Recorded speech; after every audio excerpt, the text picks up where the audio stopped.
샬롬, 류 선생의 구속사 천국열차, 유도순 목사님의 신구약 성경 파노라마를 낭독하는 시간입니다. 지금은 시편 파노라마 77편입니다. 지존자의 오른손에 해를 기억하고 진술함, 요절 12절, 또 주의 모든 일을 묵상하며 주의 행사를 깊이 생각하리이다. 77편의 중심점은 지존자의 오른손에 해, 곧 주의 행사를 깊이 생각하리이다 하는 말씀에 있습니다. 시편 기자는 환난 날을 당하여 2절, 심령에 궁구하기를 주께서 영원히 버리실까? 다시는 은혜를 베풀지 아니하실까? 하고 6절, 7절 밤잠을 이루지 못하고 괴로워하고 있습니다. 그러다가 깨닫게 된 것이 환난만을 바라보고 지존자의 오른손에 해 10절, 즉 하나님께서 애굽 바로의 노예였던 자신들을 구원하여 주신 주의 행사를 잊고 있는 자신을 발견하게 됩니다. 그리하여 주의 모든 일을 묵상하며 주의 행사를 깊이 생각하게 되자 12절, 하나님과 같은 큰 신이 누구오리까 하고 13절 도리어 찬양하기에 이릅니다. 이러한 77편을 우리에게 주신 것은 시련을 만났을 때 어떻게 대처해야 하는가 하는 비결을 말씀해 주기 위함인 것입니다. 첫째 단원 1절에서 9절 환난을 당하여 불안해함, 둘째 단원 10절에서 15절 주의 행사를 생각함, 셋째 단원 16절에서 20절 주의 행사를 진술함, 첫째 단원 1절에서 9절 환난을 당하여 불안해함. 첫째 단원의 중심점은 환난을 당하여 2절, 불안하여 근심하니 내 심령이 상하도다 3절 라고 하는 데 있습니다. 내용으로 볼 때 환난이 개인적인 것이 아니라 국가적인 것으로 여겨집니다. 1. 내가 내 음성으로 하나님께 부르짖으리니 하나님께서 내 음성으로 부르짖으면 내게 귀를 기울이시리로다 1절. 2. 이를 믿기에 나의 환난 날에 내가 주를 찾았으며 밤에는 내 손을 들고 거두지 아니하였으며 합니다. 2절 상반절 기억. 그런데 내 영혼이 위로받기를 거절하였도다 하는 2절 하반절 말은 무슨 뜻인가? 인간의 위로가 아닌 하나님께로부터 오는 위로받기를 원했다는 뜻입니다. 사랑하는 아들 요셉이 짐승들에게 찢겨 죽었다는 말을 들은 야곱은 그 모든 자녀가 위로하되 그가 그 위로를 받지 아니하여 가로되 내가 슬퍼하며 음배에 내려 내 아들에게로 가리라 하고 창세기 37장 35절 말하는 것을 봅니다. 환난 날의 인간의 위로는 별 도움이 되지 않는다는 말입니다. 니은 그리하여 내가 하나님을 생각하고 불안하여 근심하니 내 심령이 상하도다 셀라 3절 라고 합니다. 하나님을 생각하고란 당면한 환난이 하나님의 진노로 말미암은 것임을 생각하고는 불안하고 근심하고 심령이 상했다는 것입니다. 디귿 주께서 나로 눈을 붙이지 못하게 하시니 내가 괴로워 말할 수 없나이다 하는데 4절 시편 기자는 기도를 드리면서도 불안해하고 괴로워하고 있는 것입니다. 이것이 바로 우리들의 모습이기도 합니다. 3. 내가 옛날 곧 이전 해를 생각하여 싸우며 5절 즉 평안하고 형통하던 시절 기억 밤에 한 나의 노래를 기억하여 라고 말합니다. 6절 상반절 밤에 한 나의 노래 6절과 밤에는 내 손을 들고 2절이 대조가 되고 있는데 전에는 노래를 불렀으나 지금은 밤에도 손을 들고 거두지 아니하고 부르짖고 있다는 것입니다. 전에 즐거워서 노래를 부르던 때를 생각하면서 마음이 묵상하며 심령이 궁구하기를 6절 하반절 즉 아래와 같이 궁상을 했다는 것입니다. 가 주께서 영원히 버리실까? 나 다시는 은혜를 베풀지 아니하실까? 7절 다 그 인자하심이 길이 다하였는가? 라 그 허락을 영구히 폐하셨는가? 8절 마 하나님의 은혜 베푸심을 잊으셨는가? 바 노하심으로 그 긍휼을 막으셨는가? 9절 했다는 것입니다. 어떻습니까? 여러분도 이런 경험이 있으시겠지요? 니은 이 점에서 시편 기자가 의문을 제기하고 있는 은혜 7절, 인자 8절, 허락, 언약, 긍휼 9절 등 6가지 의문들을 다시 한번 검토해 보아야만 합니다. 왜냐하면 이것이 우리들의 잘못이기도 하기 때문입니다. 가 시편 기자는 버리실까? 잊으셨는가? 하는데 하나님은 말씀하시기를 내가 너를 떠나지 아니하며 버리지 아니하리니 하십니다. 여호수아서 1장 5절, 히브리서 13장 5절 나 시편 기자는 베풀지 아니하실까? 길이 다하였는가? 잊으셨는가? 긍휼을 막으셨는가? 하고 궁구하고 있는데 하나님은 말씀하시기를 여인이 어찌 그 젖먹는 자식을 잊겠으며 자기 태에서 난 아들을 긍휼히 여기지 않겠느냐. 그들은 혹시 잊을지라도 나는 너를 잊지 아니할 것이라 하십니다. 이사야서 49장 15절. 다 시편 기자는 그 허락 약속을 영구히 폐하셨는가 하고 8절 하반절 의문을 제기하고 있는데, 하나님께서 주권적으로 세워주신 메시아 언약은 맹세하심으로 세워주신 것입니다. 그러므로 폐하여져서도 안 되고 또한 폐하여질 수도 없는 은혜 언약인 것입니다. 89편 33절 35절을 보십시오. 그러나 나의 인자함을 그에게서 다 거두지 아니하며 나의 성실함도 폐하지 아니하며 내 언약을 파하지 아니하며 내 입술에서 낸 것도 변치 아니하리로다. 내가 나의 거룩함으로 한번 맹세하였은즉 다윗에게 거짓을 아니할 것이라 하십니다. 하나님께서 자기 백성들을 버리시다니요? 그렇게 말하게 되는 것은 다름 아닌 하나님의 언약을 망각했기 때문입니다. 이것이 환난을 당하여 불안해함입니다. 둘째 단은 10절에서 15절 주의 행사를 생각함. 둘째 단원의 중심점은 여호와의 옛적 기사를 기억하여 그 행하신 일을 진술하리이다에 있습니다. 11절 본 단원 안에는 하나님이 행해 주신 것을 뜻하는 여호와의 일들, 주께서 행하신 기이한 일 11절, 주의 모든 일, 주의 행사 12절, 주는 기이한 일을 행하신 하나님 하고 14절, 하나님의 행사를 5번이나 강조하고 있습니다. 이를 기억하고 생각하는데 해답이 있기 때문입니다. 4. 또 내가 말하기를 이는 나의 연약함이라 합니다. 10절 상반절. 이를 개정역에서는 나의 잘못이라 하고 번역하고 있습니다. 기억. 왜냐하면 지존자의 오른손의 해는 10절 하반절 생각하지 않고 환난만을 바라보고 공상하면서 불안해했기 때문입니다. 그렇다면 지존자의 오른손의 해란 무엇을 가리키는가? 이는 주의 팔로 구속하셨나이다 한 15절 구속과 결부되는 말씀입니다.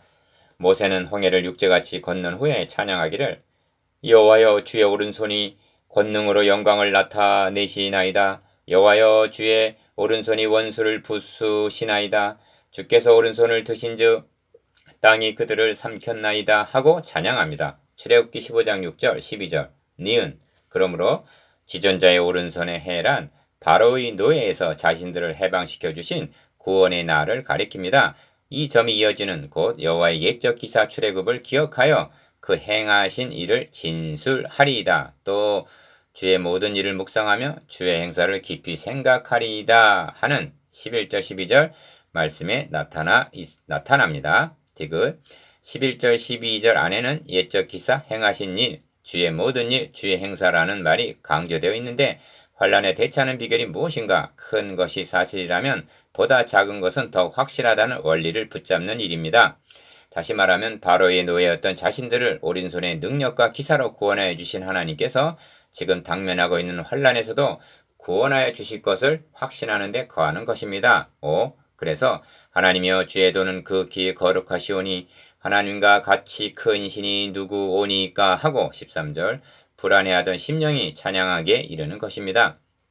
기억 모세도 홍해 강가에서 부른 감사 노래에서 여호와여 신중에 주와 같은 자 누구니까 주와 같이 거룩함에 영광스러우며 찬송할 만한 위엄이 있으며 기이한 일을 행하는 자 누구이니까 하고 출애굽기 15장 11절 감격해하고 있습니다. 니은 그래서 둘째 단원의 결론은 주는 기사를 행하신 하나님이시라.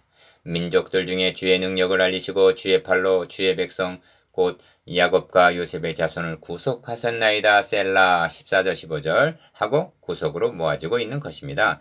은혜가 무엇인가? 무가치한 자에게 베푸시는 호의입니다. 성도들에게 은혜 받게 하기를 원하는가? 하나님께서 우리를 위하여 천수적으로 행해주신 옛적 기사, 행하신 일, 주의 모든 일, 주의 행사를 11절 12절 우선적으로 더 많이 전해주는 일입니다. 그리하여 시편 기자처럼 환난 날에 성도들로 하여금 이를 기억하여 묵상하며 깊이 생각할 수 있게 11절 12절 해주어야만 하는 것입니다. 이것이 환난 날에 승리하는 비결입니다. 셋째 단은 16절에서 20절 주의 행사를 진술함.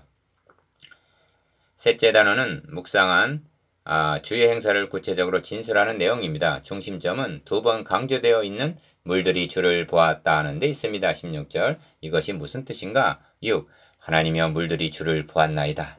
물들이 주를 보고 두려워하며 기품도 진동하였다고 합니다. 16절 기억 이는 홍해와 요단강을 갈라지게 하셔서 육지같이 건너게 하신 일에 대한 시적인 표현입니다. 그런데 보았다는 말을 두 번이나 16절 강조하고 있습니다. 누구를 보았다고 말씀하는가? 주를 보았다는 것입니다.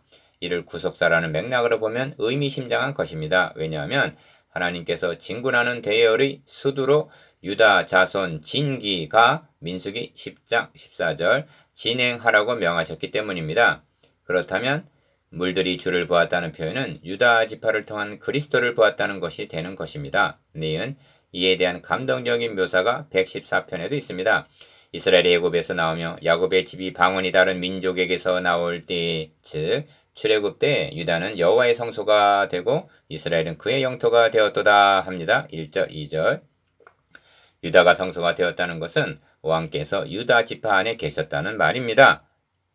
그리고 하는 말이 바다는 이를 보고 도망하며 요단은 물러갔으며 합니다. 3절 홍해와 요단이 갈라진 것을 왕의 행차를 보고 길을 열어드린 것으로 묘사하고 있는 것입니다. 다시 말하면 유다 지파를 통해서 오실 왕중왕 그리스도를 보고 길을 열어드렸다는 말씀입니다. 얼마나 감동적인 표현인가? 물들 홍해와 요단강은 주를 보았다고 말씀하고 있는데 하나님의 백성들은 주는 보지를 못하고 추격해오는 바로나 넘실된 홍해만을 보고 근심하며 불안해하고 있다면 얼마나 부끄러운 일인가? 구약의 성도들도 이처럼 영광스러움을 보고 있는데 복음이 밝히 드러난 후에 세움받은 신약의 성도들이 보지 못한다는 것은 얼마나 부끄러운 일인가? 리을 구름이 물을 쏟고 궁창의 소리를 바라며 주의 살도 날이 나갔나이다. 해리바람 중에 주의 우레의 소리가 있으며 번개가 세계를 비치며 땅이 흔들리고 움직였나이다 하는 17절 18절 라고 하는 것은 하나님의 현현과 어미에 대한 시적인 표현들입니다. 7. 부르짖음으로 1절 시작한 77편은 결론에 이르러 주의 길이 바다에 있었고 주의 첩경이 큰 물에 있었으나 주의 종족을 알 수 없었나이다 하고 19절 길로 마치고 있습니다. 기억 근심하고 불안해하는 이유는 길을 모르기 때문인데 길이 있다는 것입니다. 그런데 그 길이 바다에 있었고 큰 물에 있었다는 것입니다. 이 점에서 하나님께서 자기 백성들을 홍해의 길로 인도하신 의도가 어디에 있는가를 생각하게 합니다. 이를 보고 바로는 저들이 광야에 갇힌 바 되었다. 즉 막다른 골목으로 들어갔다 하고 환호했고 이스라엘 백성들은 어찌하여 우리를 이 광야에서 죽게 하느냐 하고 출애굽기 14장 3절 11절 원망을 했던 것입니다. 니은 그런데 홍해가 아니었다면 하나님의 백성들이 어떻게 되었을 것인가를 생각해 보십시오. 말을 타고 추격해오는 바로의 군사들에 의하여 죽거나 다시 사로잡혀 갔을 것입니다. 그런데 본문은 홍해가 갈라졌다고 말하는 것이 아니라 주의 길이 바다에 있었고 주의 곧은 길이 큰 물에 있었다고 말씀하는 것이 아닌가? 즉 깊은 바다 속에 길이 있었다는 것입니다. 이를 미련한 인간이 누가 알았단 말인가? 하나님은 말씀하십니다. 여호와의 말씀에 내 생각은 너희 생각과 다르며 내 길은 너희 길과 달라서 하늘이 땅보다 높음같이 내 길은 너희 길보다 높으며 내 생각은 너희 생각보다 높으니라. 이사야서 55장 8절 9절 이런 인간의 좁은 두뇌로는 하나님이 하시는 일을 측량할 길이 없다는 뜻입니다. 사도 바울은 로마서에서 하나님께서 자기 아들을 화목제물로 삼으셔서 이루어주신 복음 증거를 마무리하면서 깊도다 하나님의 지혜와 지식에 부요하며 그의 판단은 측량지 못할 것이며 그의 길은 찾지 못할 것이로다 하고 로마서 11장 33절 역시 그 길은 다 알 수가 없다고 고백합니다. 그래서 시편 기자도 주의 길이 바다에 있었고 주의 첩경이 큰 물에 있었으나 주의 종족을 알 수 없었나이다 하고 19절 진술하는 것입니다. 주의 길, 주의 첩경, 주의 종족이라는 말이 신약의 성도들에게는 하나님의 계획, 섭리, 인도 등으로 적용이 됩니다. 8. 77편의 결론은 주의 백성을 물이 양같이 모세와 아론의 손으로 인도하셨나이다. 20절 라고 하는 인도로 도달하게 됩니다. 기억, 모세와 아론의 손으로 인도하셨다는 20절은 주의 팔로 야곱의 자손을 구속하셨나이다 한 15절과 결부되는 말씀입니다. 하나님은 구속하신 후에 내 할 일은 끝났다 하시는 분이 아니십니다. 주께서 그 구속하신 백성을 은혜로 인도하시되 주의 힘으로 그들을 주의 성결한 처소에 들어가게 하시나이다 하고 출애굽기 15장 13절 구속하신 자들을 인도하시고 다 들어가게 견인하는 분이시라고 말씀합니다. 그러므로 하나님의 인도하심은 끝난 것이 아니라 지금도 인도하고 계시는 진행형인 것입니다. 니은 77편을 통해서 말씀하시려는 바는 크게 두 가지라 할 수가 있습니다. 첫째는 환난과 시련의 날에 문제만을 볼 것이 아니라 지존자의 오른손의 해 곧 여호와의 옛적 기사를 기억하여 10절 11절 깊이 생각하라는 것입니다. 둘째는 이제도 우매한 인간은 인도하시는 주의 길, 주의 첩경, 주의 종족을 다 알지를 못해서 근심하고 불안해하고 있다는 것입니다. 믿음이란 하나님을 의뢰하고 의탁하는 것입니다. 옛적에 모세와 아론을 통해서 인도하신 하나님 20절 이제도 선한 목자이신 그리스도를 통해서 우리들을 인도해주고 계십니다. 로마서 5장에는 우리를 위하여 그리스도께서 죽으셨다는 말이 3번 강조되어 있고 더이라는 말이 5번이나 9절, 10절, 15절, 17절, 20절 강조되어 있습니다. 그러면 이제 우리가 그 피 죽으심을 인하여 의롭다 하심을 얻었은즉 더 그로 말미암아 진노하심에서 구원을 얻을 것이니 합니다. 로마서 5장 9절 자기 아들을 아끼지 아니하시고 우리 모든 사람을 위하여 내어주신 큰 것이 사실이라면 보다 작은 일은 더욱 확실하다는 뜻입니다. 그래서 어찌 아들과 함께 모든 것을 우리에게 은사로 주지 아니하시겠느냐 하고 로마서 8장 32절 반문하는 것입니다. 이 말씀은 본문에 대한 정확한 해설이 됩니다. 애굽이라는 큰 세력으로부터 유월절 어린 양의 피로 구원하여 주셨다면 더욱 이 환난에서도 구원하여 주실 것을 확신할 수가 있지 않느냐는 말씀입니다. 지금 77편의 구절을 보면 첫째 단원에는 인간의 부르짖는 기도가 있고 둘째 단원에는 여호와의 옛적 기사라 한 하나님의 행해 주심이 있고 셋째 단원에는 주의 길이 바다에 있었고 한 길과 인도가 있습니다. 하나님의 섭리하심은 인간의 생각으로는 알 수 없는 주의 종적입니다. 시련을 극복하는 비결은 지존자의 오른손의 해를 기억하고 진술함에 있습니다. 여러분, 시련의 날에는 하나님의 행사를 기억하시기를 바랍니다. 그리하면 길을 발견하게 되고 인도하심을 받게 될 것입니다. 적용. 여러분, 문제만을 바라본다면 해결의 실마리는 풀리지 않고 공상만 떨게 됩니다. 지존자의 오른손의 해, 여호와의 옛적 기사, 주의 행사, 곧 자기 아들을 아끼지 아니하시고 우리 모든 사람을 위하여 내어주신 구속의 은총을 기억하고 깊이 생각해야 하는 것입니다. 하나님은 그 구속하신 백성을 은혜로 인도하시고 주의 성결한 처소에 들어가게 하시는 출애굽기 15장 13절 시작하신 것을 완성하시는 분이심을 믿으시기 바랍니다. 묵상, 기억, 시편 기자와 같은 갈등이 있었는가에 대해서 니은 그가 제기한 6가지 의문에 대해서 문제 해답을 어떻게 얻게 되었는가에 대해서